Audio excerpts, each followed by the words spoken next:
buried deep underground, an unexpected source of carbon-free energy. In France, scientists have uncovered vast deposits of natural hydrogen, one of the cleanest fuels in nature. The discovery could be the biggest of its kind so far, spurring a global energy race for the fuel of the future.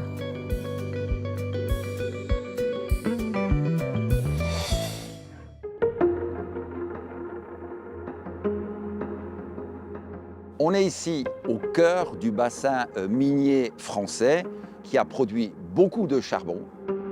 Eh bien, c'est dans ce bassin-là qu'on a découvert des quantités extrêmement importantes d'hydrogène dans notre sous-sol.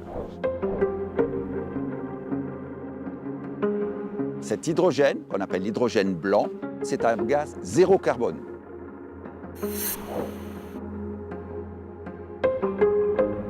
Cette source d'énergie-là, quand on l'utilise, elle ne produit pas de CO2, elle produit uniquement de la vapeur d'eau. Donc c'est une énergie qui est extrêmement intéressante pour remplacer le pétrole et le gaz. Cette découverte-là, elle a pu être faite parce que nous avons mis au point un outil qui nous permet d'ausculter le sous-sol. Cette sonde-là est une sonde tout à fait unique. Il n'y a aucune autre compagnie gazière ou pétrolière qui possède cette sonde-là. Et elle nous permet de mesurer, aller chercher les gaz qui sont dissous dans l'eau et pouvoir les recueillir à très grande profondeur. Actuellement, on est à plus de 1200 mètres de profondeur. Immédiatement après le prélèvement du gaz, on remonte la sonde, donc on prend cette ampoule-là qui a recueilli les gaz et on peut tout de suite estimer quels sont les gaz qui sont présents et en quelle quantité. Les concentrations les plus fortes qu'on a mesurées étaient les concentrations à 1250 mètres de profondeur. On est à 20% d'hydrogène. Le reste étant essentiellement du méthane, c'est-à-dire 80%.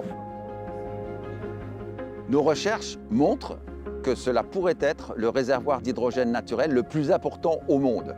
Actuellement, sur la planète, on produit, consomme à peu près 80 millions de tonnes d'hydrogène. Ici, on a une ressource potentielle de 250 millions de tonnes. Waouh! Cet hydrogène naturel, cet hydrogène blanc, peut être utilisé comme une énergie par l'industrie. On peut l'utiliser dans les transports, on peut l'utiliser dans le chauffage. Donc vous voyez, chauffage, transport, industrie, c'est pas loin quand même d'être relativement intéressant pour la planète.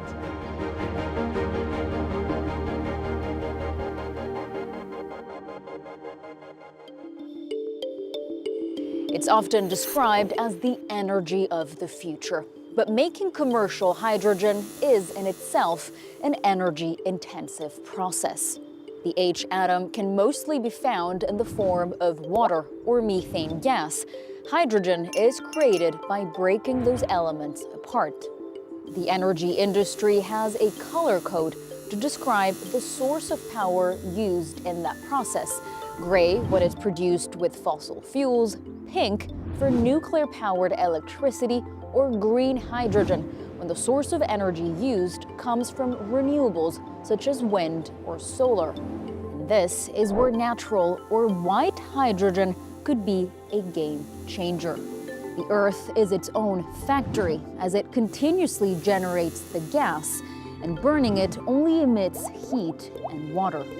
Understanding where and how it forms has now become of strategic importance.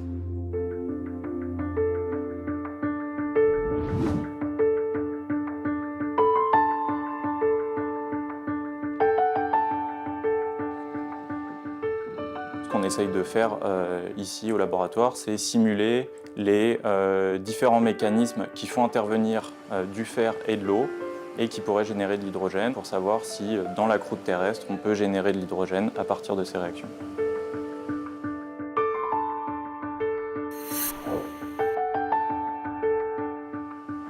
Je me concentre sur les cailloux qui viennent d'Australie où on observe des émissions d'hydrogène naturel régulièrement. Ce qu'il faut avoir en tête d'abord, c'est que ces mécanismes qu'on essaye de caractériser surviennent dans la croûte terrestre seulement en milieu dépourvu d'oxygène. Donc on travaille dans un environnement très contrôlé ici au laboratoire. On fait réagir de l'eau et des poudres dans des capsules d'or qui sont scellées, sans oxygène, car c'est un matériau qui est connu pour ne pas laisser diffuser l'hydrogène ni vers l'extérieur ni vers l'intérieur. Et ces capsules sont ensuite placées au four pour réagir à des durées, des températures variées. Et à la fin de l'expérience, on vient prélever les gaz qu'on a extraits de la capsule à l'aide d'une seringue. Donc il y a vraiment cette dimension de quantifier la quantité d'hydrogène en fonction des différents paramètres, pression, température, rapport aux roches. Il y a un double intérêt. Il y a d'abord cet intérêt de comprendre dans quels environnements il se forme, comment il réagit avec l'environnement. Et puis il y a effectivement un deuxième intérêt qui est savoir où aller le chercher pour ensuite des visées, je dirais, d'exploration et possiblement d'exploitation.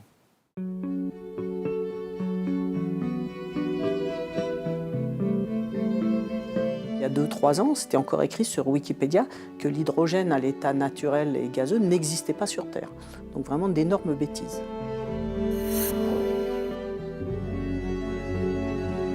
L'hydrogène, ça ne passionnait pas les fous parce qu'il n'y avait pas de besoin. Et c'est le besoin qui a fait qu'on s'est retourné vers toutes les sources d'hydrogène décarboné, dont l'hydrogène naturel.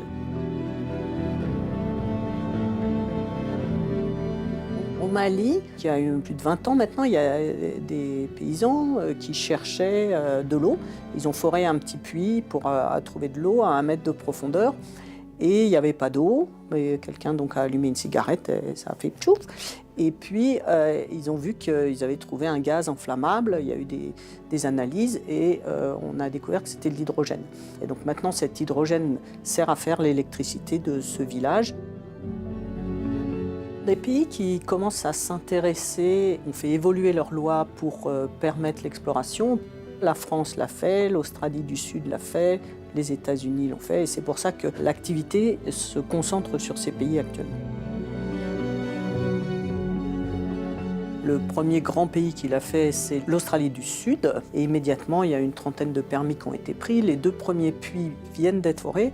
Et on peut aussi remarquer que les Américains, qui étaient relativement absents au niveau de la recherche académique sur l'hydrogène, là, viennent de mettre 20 millions sur la table. Et donc, tous les labos américains, maintenant, s'y mettent. Il y a 2-3 ans, il y avait essentiellement des start-up. Et depuis à peu près 6 mois, ce qu'on voit, c'est que les grandes compagnies nationales se mettent à regarder le potentiel de leur pays. L'hydrogène naturel a toutes les possibilités pour être le moins cher et peut-être le plus abondant et avec le moins d'impact environnemental. Donc ça peut changer la donne. Je ne crois pas au miracle, je suis une scientifique. Et dans mix énergétique, il faut vraiment entendre mix et arrêter de penser qu'il va y avoir quelque chose qui va tout dominer. Il faut vraiment adapter, je pense, le mix à chaque région et aux besoins de la région et aux richesses de la région. Et surtout pas penser qu'il y a une source d'énergie qui va tout nous résoudre.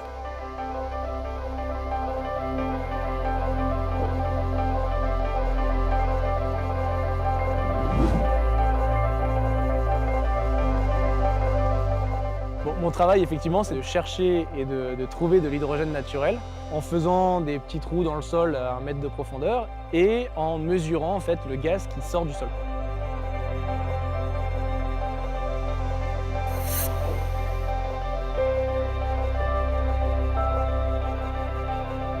Les petits plots blancs qu'on voit actuellement, ces petits champignons, ce sont donc des capteurs d'hydrogène et qui vont toutes les heures effectuer une mesure de concentration qui nous sera transmise directement au laboratoire.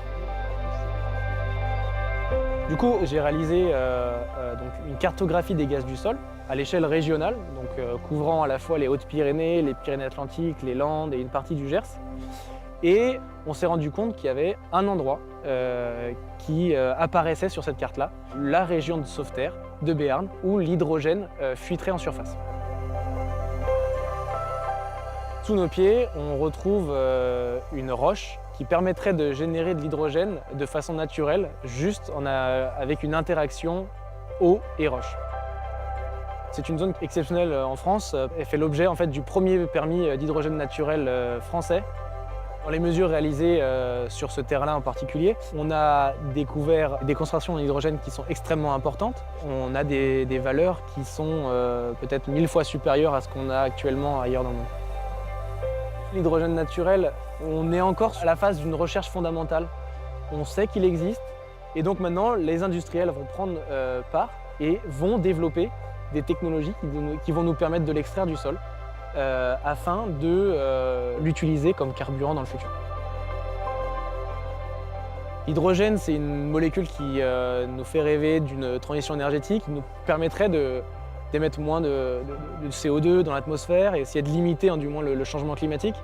Mais il reste encore beaucoup de choses à faire pour comprendre cette molécule, comment elle se comporte dans le sol, comment on va la piéger et comment elle va réagir en fait avec son environnement.